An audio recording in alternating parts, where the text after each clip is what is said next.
마치 남북한이 동시에 어떤 군사활동을 안 하게 돼 있으니까 서로 참 윈윈되는 거 아니냐 이렇게 착각하시는 분이 있는데 이것은 그렇지 않습니다. 우리가 일방적으로 손해를 보는 건데 왜 그러냐면 굳이 비교하자면 북한은 육식동물입니다.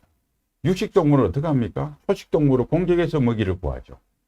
초식동물은 육식동물을 공격 안 합니다. 즉 풀 같은 것들 뜯어먹고 살잖아요. 자, 초식동물과 육식동물 사이에 경계선이 있습니다. 담이 있습니다. 야, 똑같이 담을 흘고 평화롭게 살자. 그럼 어떻게 돼요? 초식동물은 죽죠. 육식동물이 먹이가 됩니다.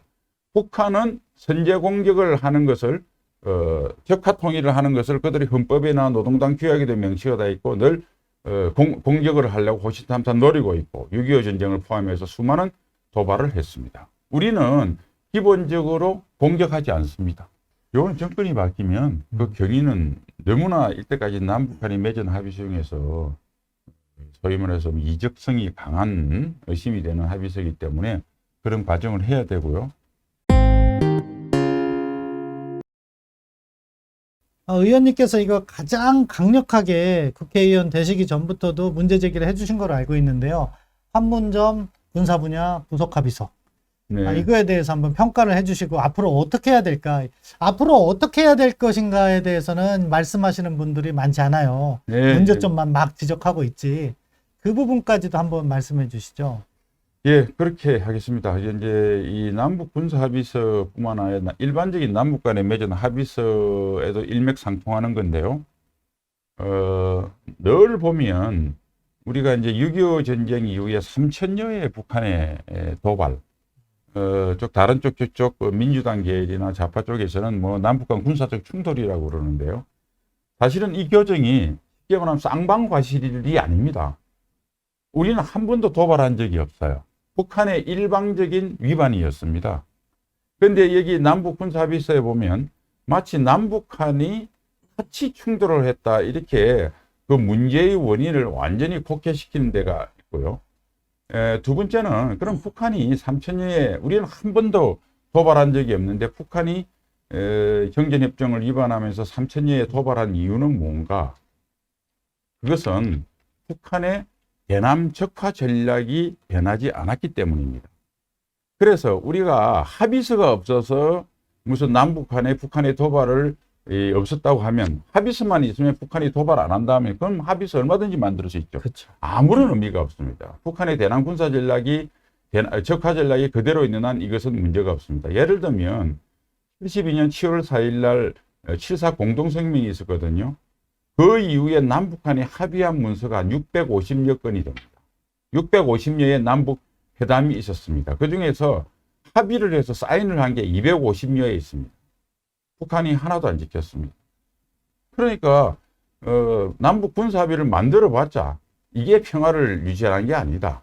평화는 어떻게 유지하느냐. 북한이 도발해서 얻는 이득보다 손실이 훨씬 클 때 북한은 억제가 된다. 전통적인 억제력입니다. 세 번째는 마치 남북한이 동시에 어떤 군사활동을 안 하게 돼 있으니까 서로 참 윈윈되는 거 아니냐 이렇게 착각하시는 분이 있는데 이것은 그렇지 않습니다. 우리가 일방적으로 손해를 보는 건데 왜 그러냐면 굳이 비교하자면 북한은 육식동물입니다. 육식동물을 어떻게 합니까? 초식동물을 공격해서 먹이를 구하죠. 초식동물은 육식동물을 공격 안 합니다. 즉 풀 같은 것들 뜯어먹고 살잖아요. 자, 초식동물과 육식동물 사이에 경계선이 있습니다. 담이 있습니다. 야, 똑같이 담을 흘고 평화롭게 살자. 그럼 어떻게 돼요? 초식동물은 죽죠. 육식동물이 먹이가 됩니다. 북한은 선제 공격을 하는 것을 적화 통일을 하는 것을 그들이 헌법이나 노동당 규약에도 명시가 되어 있고 늘 공격을 하려고 호시탐탐 노리고 있고 6.25 전쟁을 포함해서 수많은 도발을 했습니다. 우리는 기본적으로 공격하지 않습니다. 한미 상호 방위 조약도 외부의 침략이 있을 때만 적용이 됩니다. 그러니까 어떤 사람들은 미국이 북한을 침략이나 공격하지 않느냐 절대 그렇지 않습니다. 이것은 한미 상호 방위 조약은 철저한 방어 동맹이다. 그러니까 방어만 하는 나라와 공격을 하겠다는 나라 사이에 울타리가 없어지고 서로 감시 정찰 안 하면 어떻게 돼요? 일방적으로 우리가 손해를 보는 거죠. 이 구조를 아주 역대 어느 남북 합의서보다 가장 과격하게 진전시켜 놓은 게 남북 군사 합의서다. 그 마지막으로 여러 가지 남북 군사 합의서에 독소 조항이 많지만 대표적인 거 하나를 들려고 그러면 저는 정찰 감시의 제한이라고 봐요. 상호 감시를 안 하게 되어 있습니다. 혹시 여기서 이제 국제관계 전공하시는 분들이나 공부하신 분들은 알겠지만 92년 헬싱키 항공 자유화 조약이라는 게 있습니다. 그러니까 이제 소련이 비록 이제 러시아로 바뀌었지만 그 전부터 진전되어 왔기 때문에 미국이나 캐나다 같은 이 나라와 소위 유럽에 있는 나라들이 서로 상대방에게 통보할 때는 비무장 군사 정찰을 서로 용인을 해주라. 이게 무슨 의미냐면 여러분들 trust but verify란 말을 들었을 겁니다. 신뢰하라 그러나 검증하라. 상대방 말은 믿어야 회담이 돼요. 그러나 상대방이 진짜 약속을 지킨지 안 지킨지 제 눈으로 봐야 되잖아요. 그러니까 창공을 오픈 스카이 한 겁니다. 오픈 스카이. 창공을 개방해서 서로 보는 겁니다. 그런데 남북한은 오히려 서로 못 보게 돼 있어요. 그러니까 불신이 증가하죠. 상대방을 못 보니까 상대방이 예를 들면 북한에 포성이 났다. 북한은 알 수 있으면 아예 훈련이구나 알 수 있는데 전혀 우리가 알 수 없어요. 우리 쪽으로 쏜 게 아닌가? 즉 오히려 군사적 안정성을 해칩니다. 첫 번째가. 두 번째는 아까도 말씀드렸다시피 북한은 공격을 하는 나라고 우리는 방어를 하지 않습니까? 우리는 공격을 안 하니까 북한은 그렇게 감시정찰 볼 필요가 없어요. 자기가 공격을 하고 싶을 때만 보면 됩니다. 그런데 우리는 언제 공격을 할지 모르니까 24시간을 봐야 되죠. 그러니까 감시정찰에 대한 인센티브가 공자보다는 방자가 훨씬 높은데 우리는 그것을 묶어놨다. 그 다음에 이제 우리가 정찰 감시, 정보라고 부르는데요. 다시 말씀드리면 인간 정보, 소위 사람, 뭐 간첩 이런 것들이죠. 인간 정보, 그다음에 신호 정보라고 그래요. 통신 감청. 그 다음에 영상 정보, 위에서 이제 항공기에 찍는 거예요. 그 다음에 공개 정보, 신문, 언론에 나거나 뭐 간첩들이 보고 이런 여러 가지를 다 포함해요. 그런데 우리가 인간 정보나 신호 정보는 남북이 대등하다고 보시면 됩니다. 그러나 인간 정보나 공개 정보는 우리가 비대칭적으로 경제적으로 불리하거든요. 우리는 영상 정보 하나 가지고 우리는 보는 거예요. 바로 그걸 묶었어요. 예, 그러다 보니까 한국군의 이 대비태세의 가장 기본적인 것, 북한이 무슨 의도로 지금 공격을 하려거나 도발을 하려는 징후를 볼 수 있어야 우리가 대응을 하잖아요. 그걸 묶어놨어요. 그리고 우리가 방어를 하기 때문에 한국군이 거의 70년 동안 이 감시정찰에 정말 수백조, 제일 많은 분야에 투자해 놓은 게 이 분야입니다. 이 분야를 못하도록 묶어놔 버렸어요. 그래서 사실은 제가 이런 표현을 했습니다. 감시정찰 안 되니까 눈과 귀를 북한한테 헌납을 했다. 자, 그걸 보고 적응하게 바로 우리 방어할 수 있는 팔다리를 또 북한한테 헌납을 했다. 2019년 추석 선물로. 그 다음에 수도권 서쪽방 NLL이 뚝 뚫렸어요. 그러니까 갈빗대, 내장을 보호하는 갈빗대를 떼줬다. 눈, 귀, 팔, 다리, 갈빗대를 떼준 인간이 살아갈 수 있겠습니까? 그러니까 결정적인 허점을 이렇게 준 것이다. 뭐 이렇게 말씀드리겠습니다. 예. 너무 길게 설명드렸나요? 아니요. 근데 우리 의원님 예전에 제가 국방부에 있을 때도 그런데요. 설명을 참 실감나게 잘해주세요.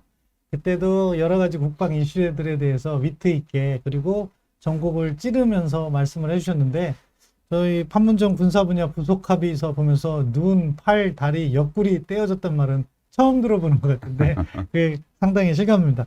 이렇게 문제가 많은데 왜 합의가 됐는지 그리고 제가 또 궁금한 건요.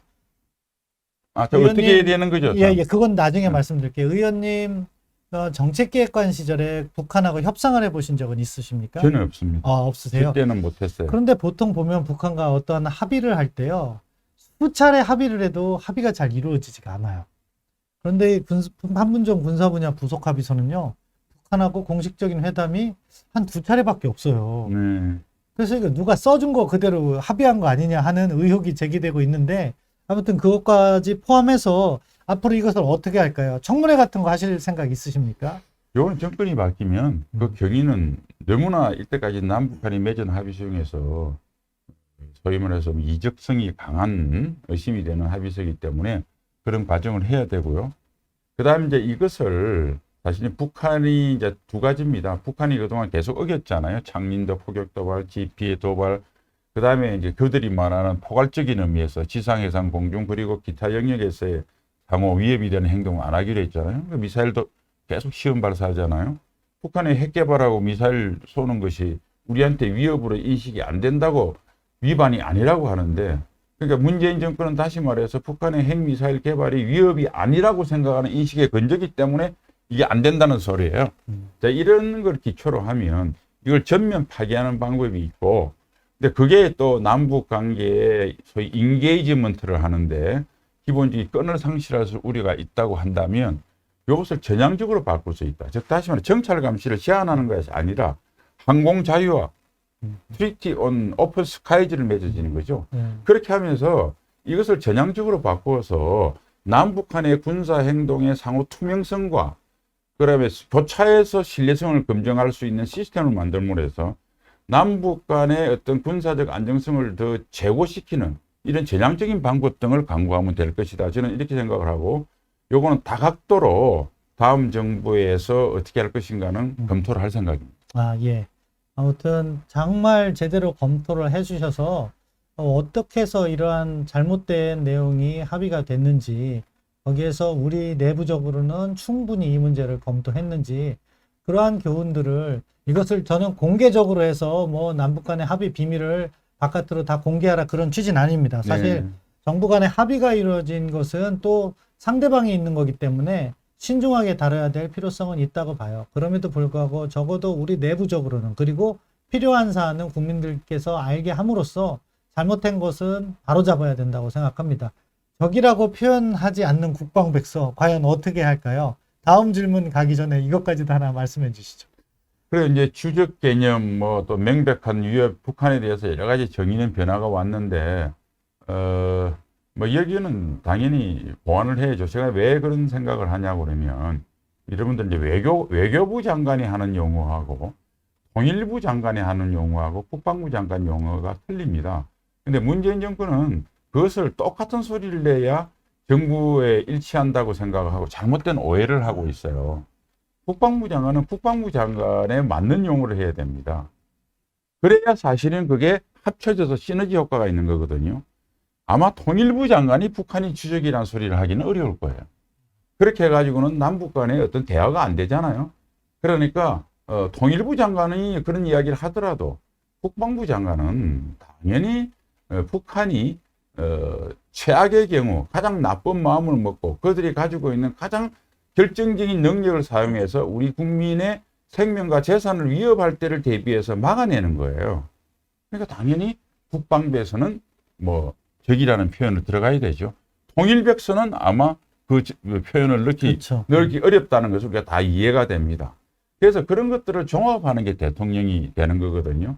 그래서 그런 측면에서 문재인 정부로 좀 착각을 하고 있다. 국방부 장관이 통일부 장관이나 외교부 장관과 비슷한 용어를 사용하는 것은 잘못된 겁니다. 네.